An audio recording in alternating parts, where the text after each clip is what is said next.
Hi, I'm Sarah Martinez, and this is the story of how my mother-in-law's attempt to destroy my career accidentally launched me into the tech industry's spotlight. For 10 years, I lived in the shadow of my husband's perfect family.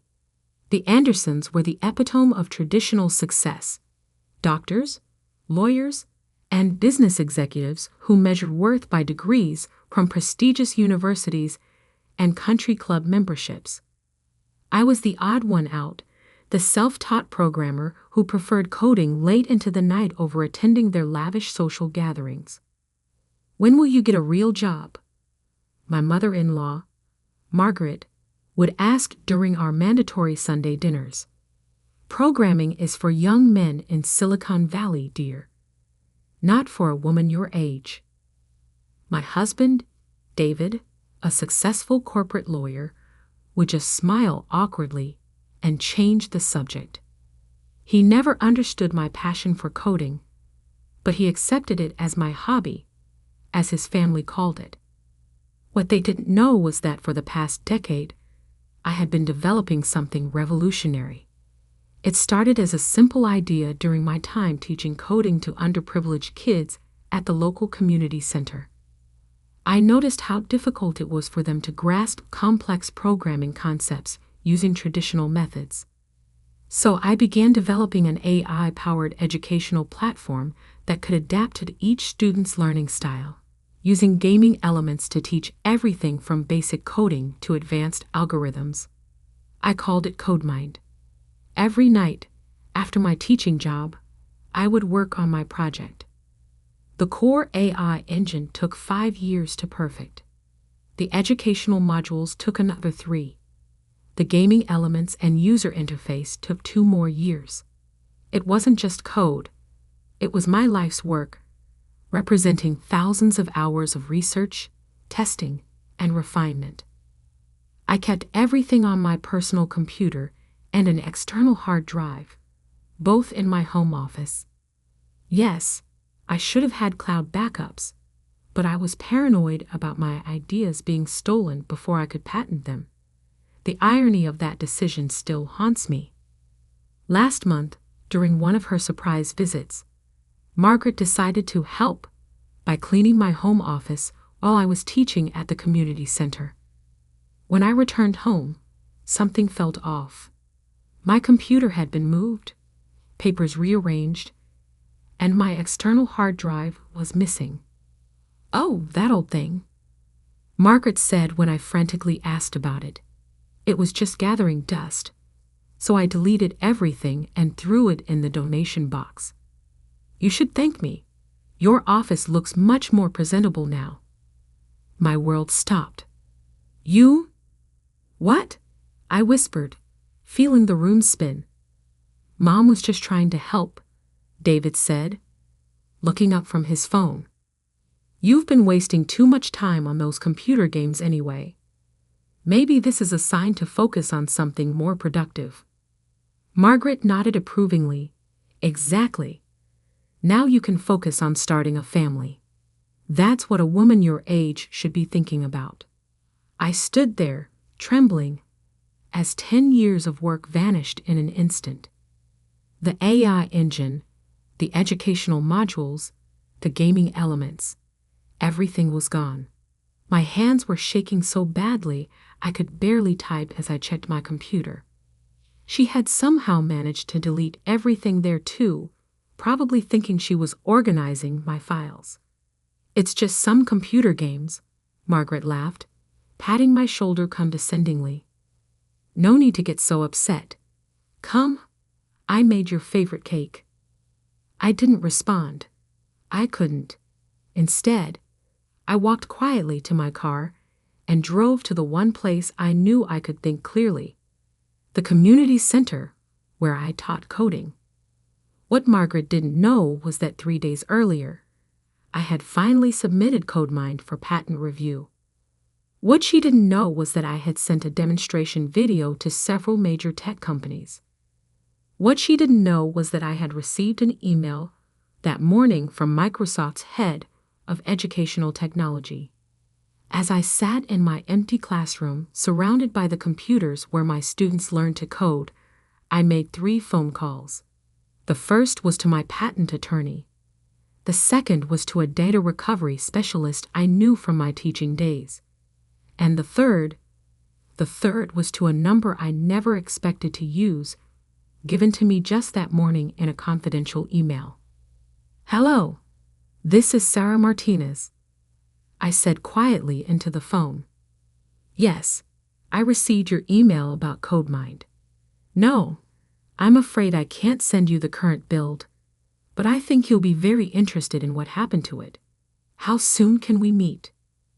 The next 3 days would change everything, not just for me, but for the entire Anderson family and their understanding of what a real job looks like. Margaret wanted me to focus on something more productive. Fine. She thought programming was just for young men in Silicon Valley. Perfect. She believed she had destroyed my computer games. Oh, she had no idea what she had actually done. By the time Microsoft's CEO walked into our living room 3 days later, the Andersons would learn exactly what they had tried to destroy and what it would cost them. The next 3 days were a blur of activity that the Andersons completely misinterpreted. While Margaret smugly told her country club friends how she'd finally helped me break my computer game addiction, I was setting everything in motion. The data recovery specialist, Jin, worked miracles. "Deleted doesn't mean gone," he said, surrounded by equipment in his cramped office. "Your mother-in-law may have cleared the drives, but the base architecture is still there. We just need time." Time was something I had very little of. Microsoft's team was flying in to see the demonstration I'd promised them, but sometimes pressure creates diamonds. For 72 hours, I barely slept. Jin recovered about 60% of the code, enough to rebuild the core AI engine. My students from the community center, many now successful programmers themselves, came together in an incredible show of support. We worked in shifts, reconstructing modules, rewriting algorithms, piecing together years of work in days. "You taught us never to give up," said Maria, one of my first students, now a senior developer at Google. "We're not letting you give up either." The morning Microsoft was due to arrive, I finally went home to change. David and Margaret were having breakfast, discussing my breakdown over my lost game files. "I've scheduled her for an appointment with Dr. Peterson," Margaret was saying, stirring her tea. "He's an excellent therapist. This obsession with computers isn't healthy." "That won't be necessary," I said calmly, pouring myself coffee. "But you both should be here at 2 p.m. We're having company." "Oh," Margaret perked up. "Finally joining one of my charity committees?" I smiled. "Something like that." At exactly 2 p.m., 3 black SUVs pulled up outside our house. David, who had stayed home out of concern for my mental state, watched in confusion as Microsoft's CEO, Sarah Thompson, walked up our driveway, followed by her executive team. "Mrs. Martinez," she said, shaking my hand warmly. "We're very excited about this demonstration. Though I must admit, your email about recent events intrigued me even more than the original proposal." Margaret nearly dropped her teacup. "I led everyone to my home office, now restored to its proper state. The recovered and rebuilt CodeMind was ready to go. But first, I had something to say. Before we begin, I addressed the room. I want to thank my mother-in-law, Margaret. 3 days ago, she deleted my entire project, thinking it was just computer games. She taught me a valuable lesson about backing up data and about family." Margaret's face went pale. David started to say something, but Sarah Thompson's presence made him reconsider. "What you're about to see," I continued, is an AI-powered educational platform that adapts to each student's learning style. It turns complex programming concepts into interactive games. We've tested it with over 500 students at community centers across the city. The results have been extraordinary. For the next hour, I demonstrated CodeMind.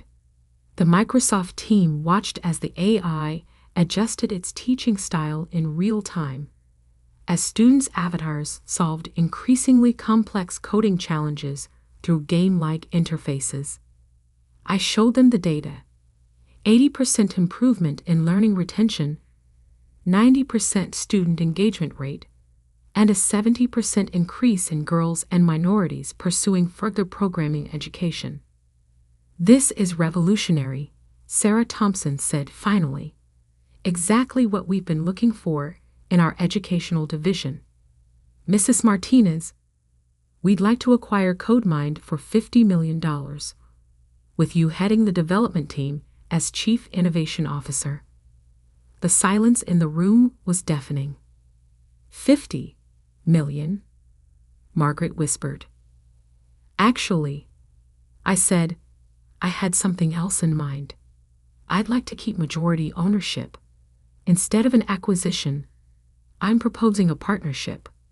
Microsoft's distribution network and resources combined with my team's innovation.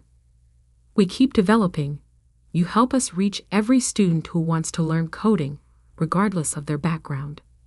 Sarah Thompson smiled. $70 million for 40%. You retain control and become a Microsoft partner. And we fund coding education centers in underserved communities. "Deal," I said. As contracts were being discussed, Margaret tried to backpedal. "Darling, I had no idea. I was just trying to help. You know I've always supported your career." "Save it," I said quietly. "But don't worry. I'm opening a coding education center right next to your country club. Free classes for everyone. And guess what? They're all going to be playing my computer games." The story spread through tech circles like wildfire. The woman whose mother-in-law deleted her life's work, only to have it rise from the ashes stronger than ever. Microsoft's stock rose 3% the day our partnership was announced. David moved out 3 months later, finally realizing we wanted very different things in life. Margaret still shows up at tech events, trying to claim credit for inspiring my success. I let her. Success, I've learned, is the best revenge. CodeMind is now used in schools and community centers worldwide.